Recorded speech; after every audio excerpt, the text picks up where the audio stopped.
आमची बाजू आम्ही सगळी समजावून सांगितलेली आहे त्यांना, त्यांनी ते ऐकून घेतलेलं आहे आणि त्या बाबतीत 2 दिवसानंतर मग काही मोजक्या पदाधिकाऱ्यांसकट ते आम्हाला निर्देश देतील।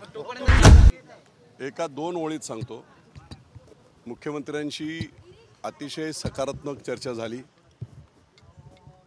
माझं मत काय, सर्व कार्यकर्ते, सगळे जिल्हा परिषद सदस्य, तालुका पंचायत सदस्य, नगरसेवक, मोठे पदाधिकारी, जिल्हा प्रमुख, तालुका प्रमुख सगळे आलेले आहेत। जवळजवळ 150 पदाधिकारी, प्रमुख पदाधिकारी निर्वाचित वगैरे, आणि आम्ही सगळ्यांनी मिळून भाईंना समजावलं की हा त्रास आमच्याकडे आहे, माझी भावना काय ते त्यांना कळवली।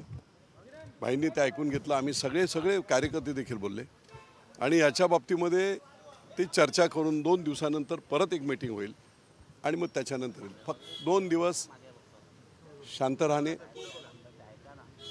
परंतु 2 दिवसानंतर परत मुख्यमंत्र्यांशी काही निवडक 4-5 लोकांची चर्चा होईल। कदाचित त्यांना काही चर्चा कोणाची करायची असेल, काय असेल, पण 2 दिवसानंतर या बाबतीतला मी तुम्हाला एवढंच सांगितलं। माझी मानसिकता काय आहे, जे गेले 4 दिवस मी सांगतोय तशीच आहे, परंतु आमची बाजू आम्ही सगळी समजावून सांगितलेली आहे त्यांना, त्यांनी ते ऐकून घेतलेलं आहे आणि त्या बाबतीत 2 दिवसानंतर मग काही मोजक्या पदाधिकाऱ्यांसकट ते आम्हाला निर्देश देतील।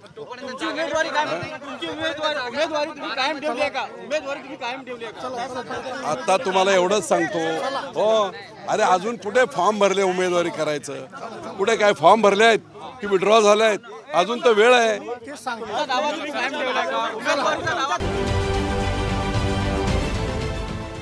देश विदेशातील प्रत्येक घडामोडींचे लाईव्ह अपडेट मिळवण्यासाठी आता साम टीव्हीच्या सर्व सोशल मीडिया प्लॅटफॉर्मला लाईक, फॉलो आणि सबस्क्राईब करा। तसंच सर्व नोटिफिकेशनसाठी बेल आयकॉन प्रेस करायला विसरू नका।